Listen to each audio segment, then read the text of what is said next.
Maybe you've noticed this message at the bottom of your calendar screen, or maybe you've noticed this blue button at the top of the screen, or maybe you're using new Google Calendar. I'm going to take you on a tour of some of the updates that Google Calendar has recently gotten. The first thing you're going to want to do to experience the updates is click the Use New Calendar button or the blue Upgrade Now button on that message.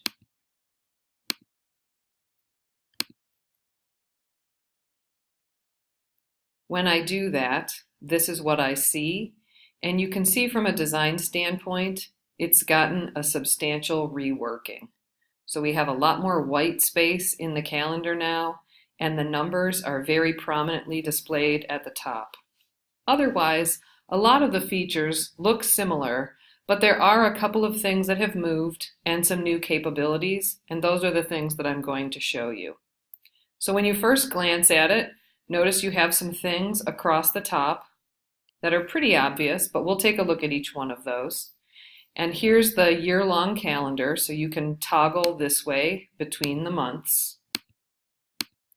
And then below that are the list of calendars that you have, and below that, other calendars that you're subscribing to.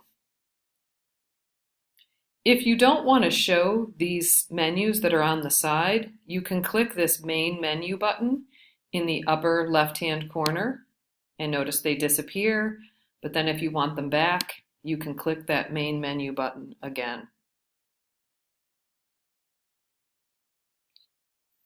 The bulk of the calendar, of course, is in the bulk of the screen, and right now I'm looking at a week at a time. If you take a look, you can see some of my appointments that I have for this week. Let's look at Thursday, January 11th, so you can see some of the options. Here are 4 different events, and they are all notated a little bit differently based on whether or not I accepted the invitations. So at 11:30, I was invited to an appointment, and that one is an invitation I've accepted, and because of that, it's that solid color block. At the top, my 9 o'clock appointment, I've declined, and you can tell that because it's outlined and then crossed out. In between those two, I have an appointment that I RSVP'd as maybe.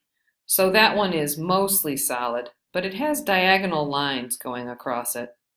And at the bottom is an event that I was invited to that I have not responded to. So it's outlined and not solid yet, but it has not been crossed out like the event at the top, which has been declined.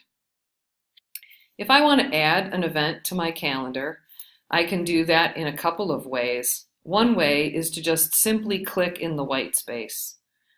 Another way is to click the red plus sign that you see in the lower right-hand corner. So I'm going to go ahead and click in the white plus space, and that gives you the pop-out window that you can add some of your details. One of the things that's new about New Calendar is the amount of detail that you can see on that initial pop-up window. So you can give this appointment a title by just typing that in at the top. If you click on the date, you could change the date just by clicking on the calendar that shows up. And if you click on the times, you can change the times of the appointment. And then underneath that, notice that you can also select a lot of different calendars that either you own or subscribe to place the event on a calendar. If you're interested in doing some things beyond this, you'll want to select the More Options button, which is what I'll do now. And here's the window where, again, you could add the title, you can change the date, you can make it an all-day event, you can make your event repeat on a daily, weekly, monthly, yearly, or a custom basis. You can add a location for the event. You could add a Google Hangout to the event if you're interested in that. You could add a notification. If you need a reminder, you just click that. And then you can change how soon before the event you want the reminder to occur. You can always click the X to make the reminder go away. You can change the calendar that you add it to. You can show yourself as busy or free.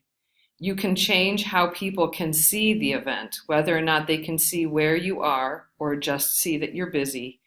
You can add a description to your event, and you can attach a file. So I'm going to go ahead and click on that. And now you get this pop-up window, and you could attach something from your Google Drive or something that you have on your computer or something that you've chosen before. So let's say I was going to choose this. I would just go ahead and click select, and then that would be attached to my event.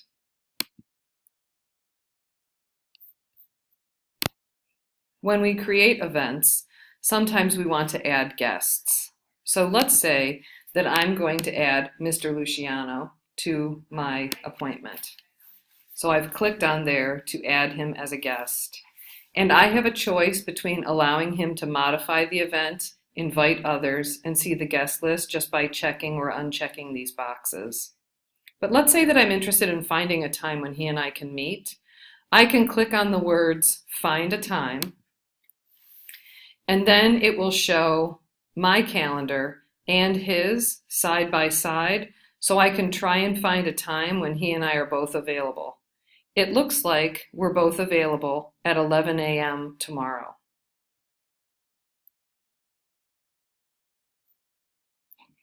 If you don't actually want to schedule the appointment, you can click the X and throw away the changes, and then the appointment has not been scheduled. Something that you might be interested in doing is taking a look at appointment slots. So I'm going to click in the white space again. And when I get the pop-up window, notice the default that's selected is event, but instead I could select appointment slots. When I click on that, I can choose what day I want the appointment slots. So let's say I want them for Friday, and I can choose the amount of time that I want the appointments to last. So maybe I'll make them go from 7:30 to 10 o'clock in the morning. And then I can choose how long each appointment will last. So maybe I'm going to make 15-minute appointments. And I can put them on my calendar or on a different one. And then I can click save. And when I do that, I'll have these appointment slots, and then I could send the link to the appointments to my students or parents or to people I need to meet with, and they could sign up for appointments. Of course, you always have the option of editing event. So if you click on an event, like this one, you can click the edit button that you see on an event that you've created, and then you can make all kinds of changes, including you can change your mind. Maybe I decide I don't want to meet with myself after all. I could change my response from yes to no to maybe. Another thing that you can do is you can click this little envelope, and it shows here and also in the More Options window, and you can email the guests. So if I click that, I could create a subject or use the one that's provided, and I could write a message, don't forget we have this meeting at such and such a time, or something like that. And you can also remove the event from the calendar. And if I click the options, I can print the event, duplicate it, or copy it to several different calendars. Let's take a look at some of the things that are on the outside of the screen. So here we have the year-long menu. And notice if I want to look at the 18th, I can click on that day and my calendar will change. And if I want to go back to today, I can either click on the blue 10 for today, or I can click on the Today button, and it'll take me back to today. Underneath that month at a glance, I can see the other calendars that I'm currently looking at. And if I want to add them, I can check the check boxes, or take them away, I can uncheck the check boxes. Notice there's some other things you see here too. The name of the calendar, an X. So if you want to unsubscribe from a particular calendar, you can do that with the X.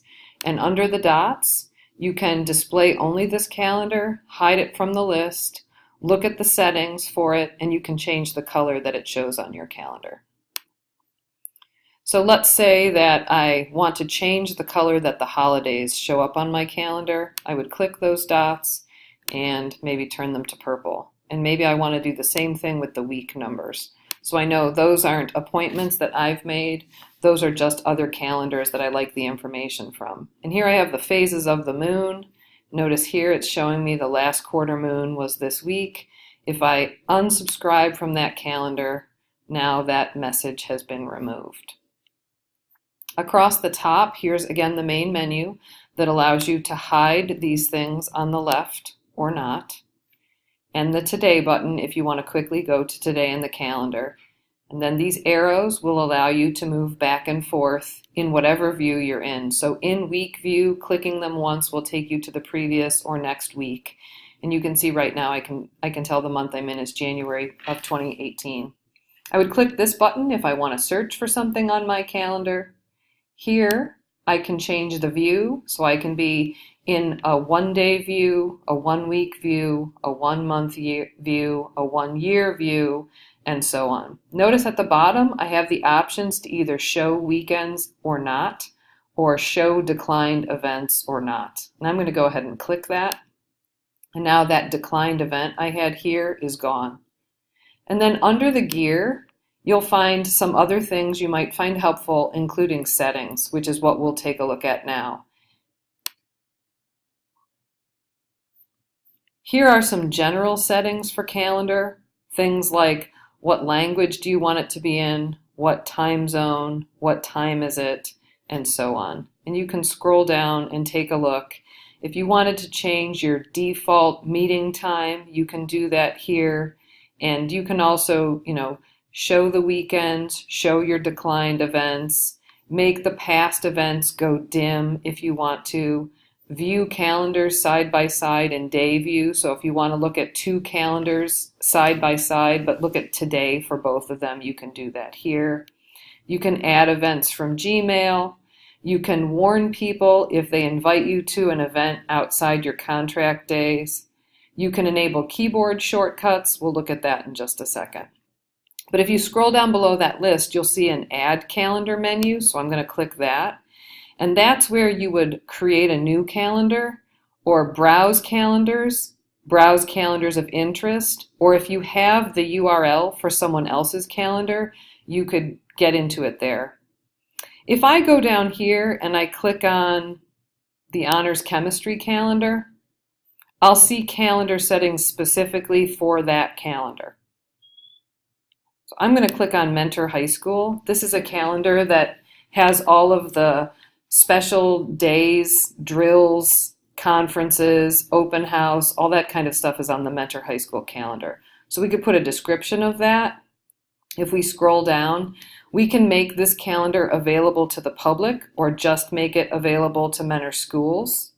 Here are all the people who have access to the calendar, and notice over here in a drop-down menu, I can control their access because I created the calendar. So let's say I want to make Jennifer Butterfield an editor of the calendar. I would just click that drop-down and give her permission to make changes to events or make changes and also manage sharing settings. So you can do those things for a particular calendar if you want as well. And you can also change notifications, and you can get the embed code if you want to put your Google Calendar somewhere else. All the way at the bottom, if you want to unsubscribe to the calendar, you scroll down and click the unsubscribe button. That means the calendar still exists, but you're not looking at it anymore. If you want to delete the calendar, you would click the delete button, but you can only do that for calendars that you own. So I'm going to scroll back up to the top and I'm going to browse calendars of interest. And notice I can go back down to phases of the moon, and if I click on it, then I could resubscribe to the phases of the moon calendar. The last thing that I want to talk about is keyboard shortcuts. If you'd like to see the calendar keyboard shortcuts, you just press the question mark button, which I'm going to do now, and up pop the keyboard shortcuts that you could use if you enjoy using keyboard shortcuts rather than toggling around with your trackpad. I hope that was helpful, and I hope you're enjoying the new Google Calendar.